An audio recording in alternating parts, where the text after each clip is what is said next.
Guys, when we understand how people go from considering your brand to making a purchase, you can help to position your brand, help to clarify your messaging so that people take that journey from considering you to hitting the purchase button. So today we're going to talk about how people make purchasing decisions. That is coming up.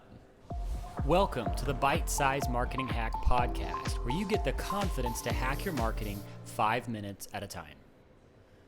Hey, what's up, guys? My name's Rashawn. And I'm Mark. And today on Bite Size Marketing Hacks, we're going to talk about how to make people, not make them, but how people make purchasing decisions. Yeah. Come on now. You know what's so interesting to me about this, Rashawn, is like there's like logic to this. Yes, It's like there's really a logic to this. There Yeah, is. Sometimes I think we can get really caught up on what we have to offer and think everybody else should get excited about it too. True, and very true. They might not be there, right? Yeah, exactly. And I've seen, I know clearly like what my wife gets excited about when she's scrolling on like Instagram, for instance. She came across this little chair. I forgot what it's called. It has this amazing like name. But anyways, they have these this footage of kids playing on this little soft comfy chair and the dad, and they really cast this vision, and it expresses a lot of emotions, and like it's just crazy how it drew her in. She wants to pay That's awesome. $240 for a chair because of all these amazing, their approach. I'm like, no, honey, no. But they got her emotions. I'm like, what? We find out in this podcast, Rashawn, I guess Denise has got the debit card, Yeah, man. oh, She's man. spending. I'm disconnecting everything, taking all the cards off. Yeah, That's awesome. Well, so what's going on there? What's happening as Denise is provoked by this advertisement, by this marketing piece to want to buy? So let's talk about this so that you can begin to think through how this can apply to your business. Yes. And one of the things that's helped me to understand this is that there is this progression that people go through, that I go through, that Rashawn goes through, we all go through. We connect emotionally, and then we connect logically, and then finally, again, emotionally before we make a purchase. So let's break this down. So number one, emotionally, the question we have, Denise had, as she was pulling that up, that we all have when we first encounter somebody's product or services or just their brand in general, Very true. is, do you understand my problem?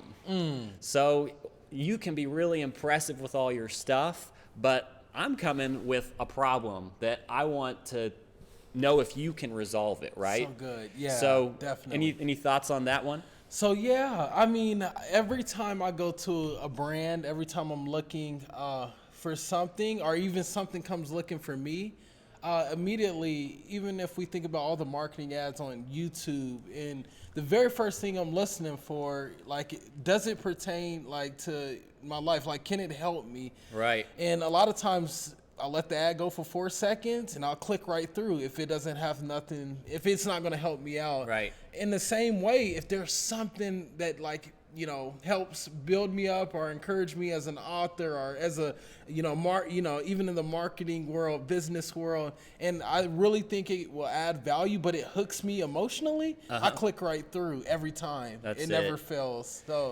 So I think another thing to help understand about this is like there's an element to which we make purchases first at a gut level, like almost biologically wired to feel emotionally connected before we make logical decisions. And so we're not manipulating people. I don't want to portray it that way, but what as those who are marketing our services or product, we need to understand that just as human beings, we're going to connect with something emotionally first. Yeah, we so need true. to know, do you understand my problem? And then once we've got a little bit of connection there with somebody, our next question is this. We go to the logic place. Yeah. We want to know, are you able to resolve my problem?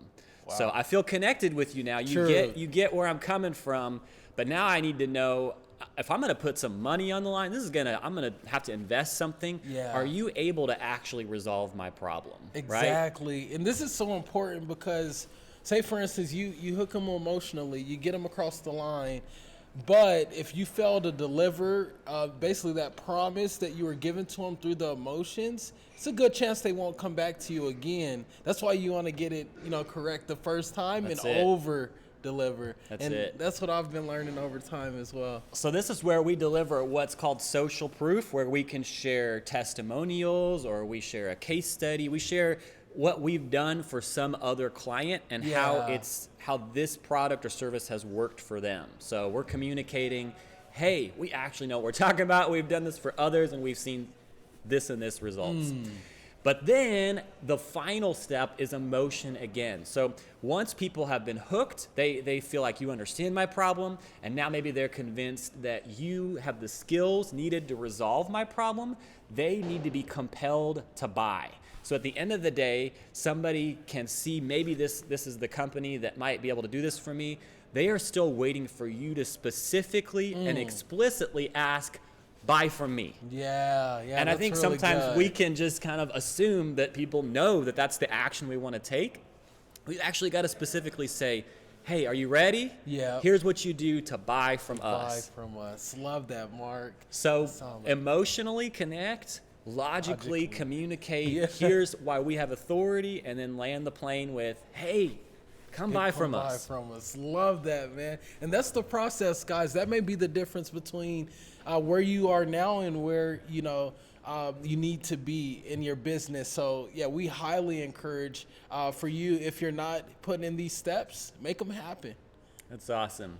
Well, I think that's it for today. But rate, review, subscribe to the podcast. Yes. And you can find us at bitesizemarketinghacks.com. And we'll see you next time. See you next time.